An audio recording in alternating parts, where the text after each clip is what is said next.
Hey YouTube, made it to Hamilton, set up in the basement. Here we go with the last Sunshine Cup team. This one is basically a fast move damage team, but it's not like a true fast move damage team.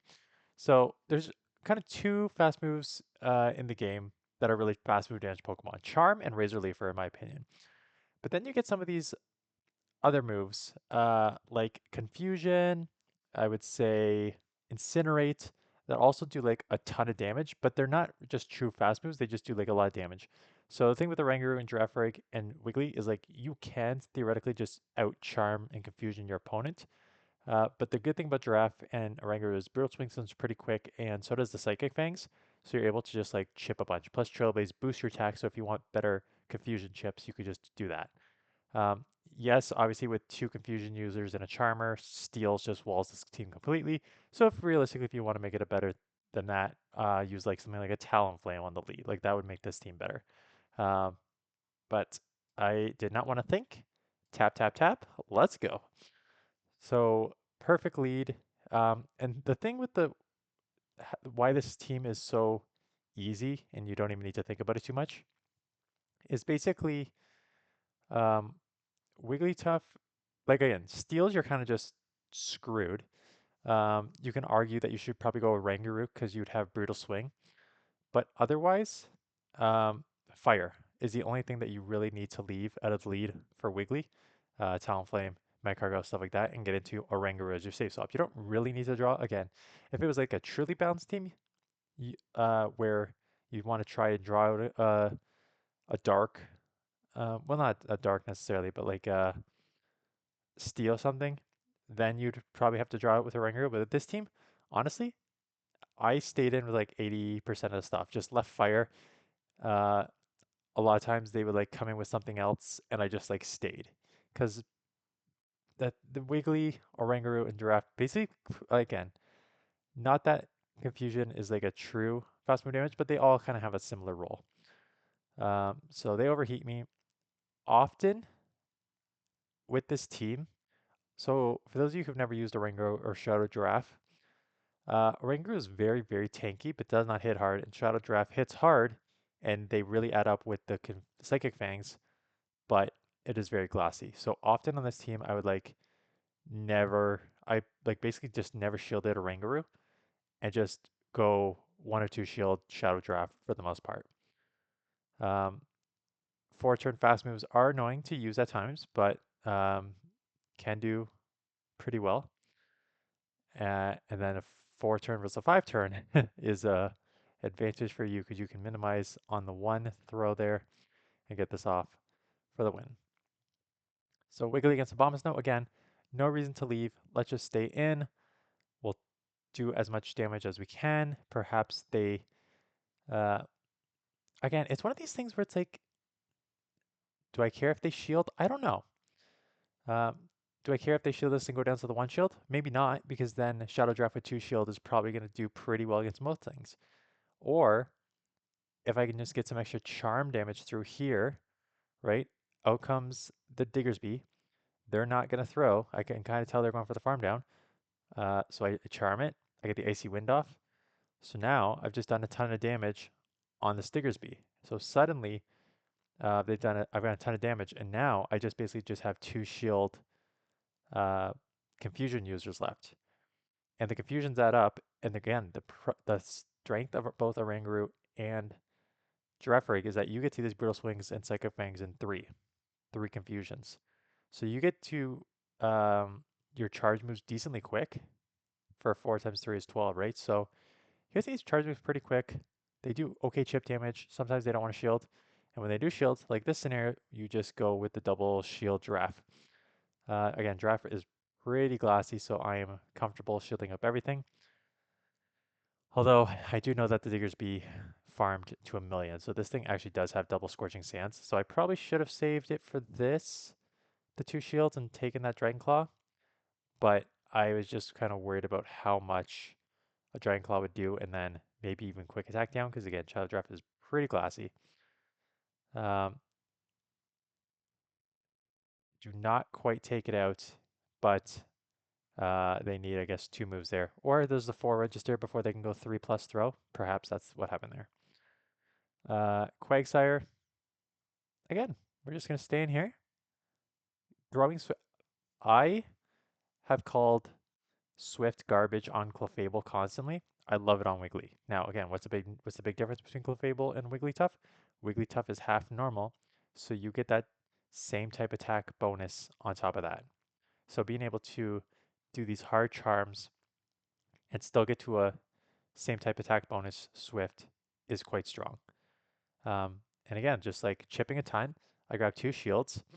Out comes Oranguru. I'm going to shield 1. Pilswine, Shadow Pilswine at that is pretty attack heavy, so I'm fine shielding 1. I'll probably, yeah, I remember CMP in here. That's just not, I was say, not knowing the counts and also not counting. So, like these are the type of things where, um, if I knew what they were at, I would just throw the extra confusion and shield as opposed to CMP and lost there. So it's just kind of knowing your counts and actually doing it. But for those of you who've been around for this channel for a while, know that that is not happening. Quagsire comes in. I, I kind of have to take 1, and it does do over 50%. And now I make the catch on the Wiggly. That's why if you can minimize it, I guess maybe they had to just throw 2 to get to the Aqua Tail, but otherwise do that.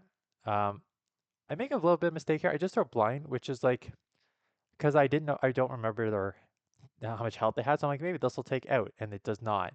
But then they threw here, uh, but I have a shield, and then my confusion went through. So had I known that, I would have gone confusion and then the move, but that's okay. So Wiggly is a bad lead. No, sorry. Nidoqueen is a bad lead. Oranguru is your safe swap. Again, 3 to a Brutal Swing, 4 to a Trailblaze. Trailblaze boosts your attack, and so even though Trailblaze is a bad move in terms of damage per energy, I was often getting to it just to boost my attack. Um, just because if you want to try and take this thing in the 2 shield, which I'm going to have to try and take care because I cannot have a Wigglytuff on a Nidoqueen. It's just a recipe for you're in huge trouble. So I'm going to just take this in the 2 shield. Almost positive I will. So yeah, they end up shielding, which is fine. I'm going to shield right back and I'm going to take it out with confusion because I cannot have Wigglytuff see it. That being said, I've already kind of gone over how you should never be double shielding Oranguru and Wiggly because you need that for Shadow Draft. So even though I did flip switch and I got this on here, um, and now I'll get a confusion user on this, um, it still leaves me a bit vulnerable because Shadow Draft does not have any shields. So I could probably get one shot by pretty much any move here on it. Luckily, I get to a move, I'm going to force them to make a decision here, which ended up costing me, I think. Yeah, I remember this. So this is another mistake by me, just to follow them. I thought that Wiggly was low enough that I could just charm down and force them to throw before they get taken out. Unfortunately, that was not the case. So I just let them get the full farm to get to the Stone Edge to take my other Pokemon out. So again, that's just not remembering how much health was left on the Nidoqueen. I thought that after the confusion and the Trailblaze, it had a lot less than it did. So I thought like a couple charms, even though resisted, it's still charm on a Shadow Nidoqueen, so it still add up. But in the ending, it actually did not take it low enough to be charmed down. So that's bad. So this one, again, you can stay in. I'm not shielding. They go double wild charge. Now I instant swap Shadow Giraffe and get met in a mirror match. So, um, I know it's Psychic Fangs. It was only 3. But that being said, the confusions and Shadow Giraffe being so glassy, I know that they would add up. So I had to shield anyways. And now they're going to get to a move before me. So I'm like, oh, crap. So I need to just let this go. I do get the Psychic Fangs. So not how I wanted to play this out, but just kind of stuck in a situation. So now I'm like, okay, don't get farmed down here. So I'm going to come Oranguru. And again, with one Pokemon um, basically left on my side, Giraffe and Wiggly are at like 1 HP. I am just going to go straight Trailblaze. I'm trying to fast move time here. And I always say, Dick, don't. This is great. You're learning so many lessons here at the expense of me playing like garbage. I always say don't let your fast move timing be the enemy of actually doing the right thing, sort of thing. Um, and you saw how many moves I tried to like. The optimal fast move timing on that one was 2 confusions per their 3 rollouts. But then multiple times they would just do like 2 rollouts and throw a move. So I was always trying to like optimize the fast move timing, but I couldn't do it because um, they're just have a quicker move. So again, sometimes yes, 2 8 versus 9 would be optimal, but sometimes you just gotta do 4 versus 6 and just like kind of live with the fact that you're not gonna fast move time properly. If it means like you're gonna throw a move and they're gonna have to like, make a decision on shields and stuff like that, as opposed to just letting them throw a bunch and then by the time you do throw a move, they're potentially don't need to shield. Now that scenario is a bit different. They had to shield because they only had the Dunsparce left. But yeah, so in this scenario, obviously Shadow Draft, we are going to shield. It is a rock team, lowers my attack. Out comes the Abomasnow, so we are going to instant swap here. And again, I'd be very surprised if I shield anything here. I just basically need to take all these moves and then try and run with Shadow Draft in the back. And there's still almost 9 minutes of battles to tell you the same thing I've been telling you. Well, no, I taught you 3 things about how not to do what I did, so maybe I screwed up more times than I can show you what the actual right play is. Um, so I can confusion down here.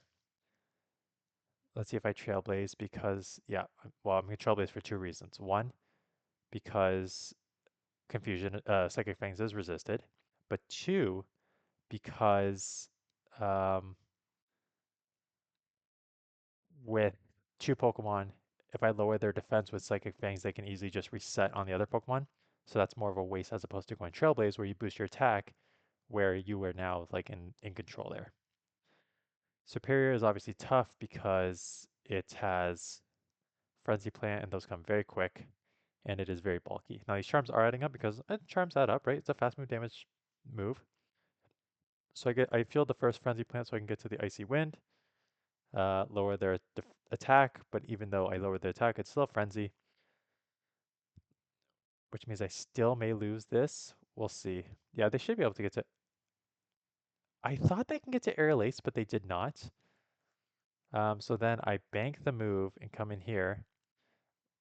Uh, this is gonna hurt. Could be Rock Tomb, could be Overheat. That's gonna hurt a lot, and now I'm kind of stuck. So I threw that sort of blindly because I kind of had to. Just a chip. Brutal Swing is not a good chip move, right? It's a non-stab, and from Oranguru, which is more defensive heavy. And now they got a fast move damage Pokemon, which is also going to add up. Again, Dragon Tail is not a fast move damage Pokemon, but it's a fast move that does more damage than not. And they could just fully farm me down. And now I'm going to come in with the resisted Wiggly. So that shield means absolutely nothing, even though I get the fast move denial here. Um, it's not even a fast move. That's the thing. Back in the day, you could fast move denial on your end, but at this point, it's just like the inconsistency of the game giving them a 1 turn leg on their end. So back in the day, basically, if you were throwing your charge move before they even had a chance to come in, what would happen is you would fast move denial them, so they would not get the fast move through, and you get your charge move. And that was a lot on your end. Like you tried to optimize it to minimize their chance of getting it in. But now it's just like the game is messing it up on behalf of your opponent. So it's just like, okay, that's annoying. Um, yeah. So just trying to see what we have around here. I'm in my parents' basement. Um, do we want Dan talk with 6 minutes left? I'll just do it with like 4 minutes left. Let's just do like one more battle here. Because you guys get what's going on and I don't need to it's already gonna be a 20-minute video. I don't need to make it a 25-minute with Dan talk at the end here. Um, I love these 4 versus 5 matchups. It gives you such a huge advantage. Like whenever you see a Talonflame, it gives you such an advantage because they kind of have to throw the extra move because they don't want to give you a 4 turn move up, but then you still get the extra like what is essentially 3 on the other end, and then it allows you to fast move time a ton on your end. Here's the drawback though, like some of these situations where you just kind of like have to throw quick, um, getting a bit of lag, but get to the move to take them out. Okay, there's still 5 minutes left, but okay, let's talk So, um, what is today? Today is Monday. So we drove down on Saturday. Drive was good overall.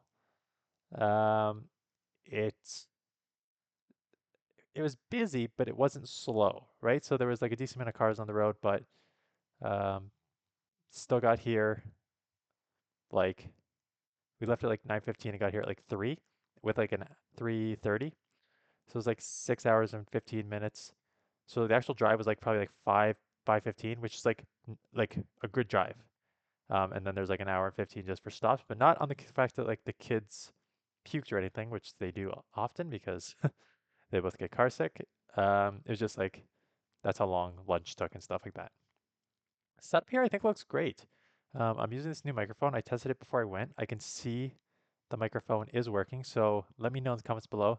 I mean, I'm pretty sure I'll watch this back before it goes live, but let me know if the mic audio is good. It's a pretty good headset, so and even the honestly, even the lighting seems good. I've got all the lights off. Now I'm trying to think if maybe I should turn all the lights off when I do it at my place, because I usually have it on like a little dim light with the ring light, but maybe I should just do the ring light because I think the lighting looks pretty good too. What you're not seeing, as I'll back up here, I'm sitting on a Bosu ball. So if you see me bouncing or moving, I'm trying not to, but to not make the audio go crazy. But I'm sitting on a Bosu ball because my mom is a personal trainer, so she's got like a full workout stuff over there. And then there's like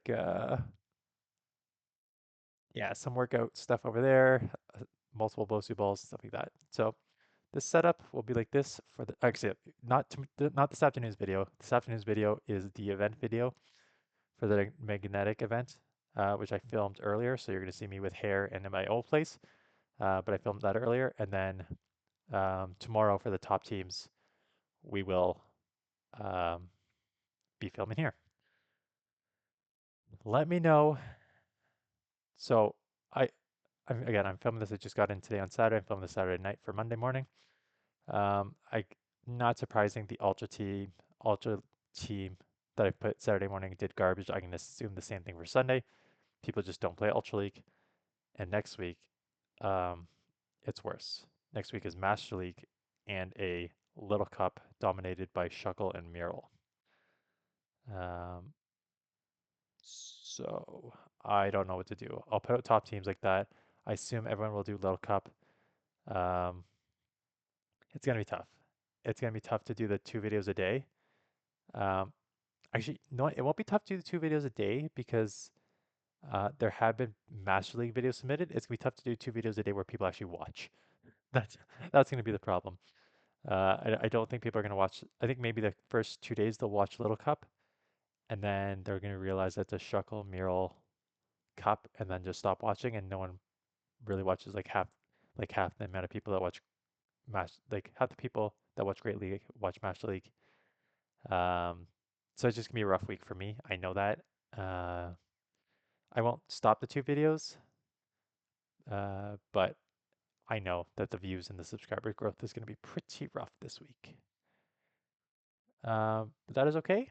We will keep it going. Next week is better. I think it's the Great League Remix, which they updated, actually. They updated the Great League Remix. So that'll be pushed soon and on the website soon to make it more reflective of this season because they kind of realized, like, oh, yeah, 10 of these Pokemon are useless this season anyway. So they actually updated it. And it's also Halloween Cup, Open Halloween Cup, and that's always like one of the more fun ones to play. So in 2 weeks we're looking good, but just this week's gonna be a little tough. So if you have any other videos you want me to do, let me know. I know there's at least one event video I can do, which is good, but I still need to fill like another like 12. Um, and again, it's got to be something that it's. Someone said like so a couple people said like team building. A couple of people said like how to recognize teams and stuff like that. But um, those are better with like examples. But I don't have any like examples saved. I have to like because when I do my battles, I always label them as like whatever the Pokemon I'm playing with and then match like one, something like that. So if I'm playing with this one was I call it fast move damage, so it was like fast move damage 1, fast move damage 2, fast move damage 3, loss if I lost, just as like that's how I label them. But if there's never ones that I go through, I'm just like, how do you team read? Like this should be a team reading one. This should be a whatever one. So I don't have the videos that I would want to show to actually explain these things. So it'd be a little tougher to do those. Um, yeah, let me know. Let me know if there's something somewhat easy that I can do in a video that you would actually watch as opposed to these cups that no one's going to watch. But that is it. Thanks for watching. Um, and that's it. Yeah. So I'll see you guys in the next one.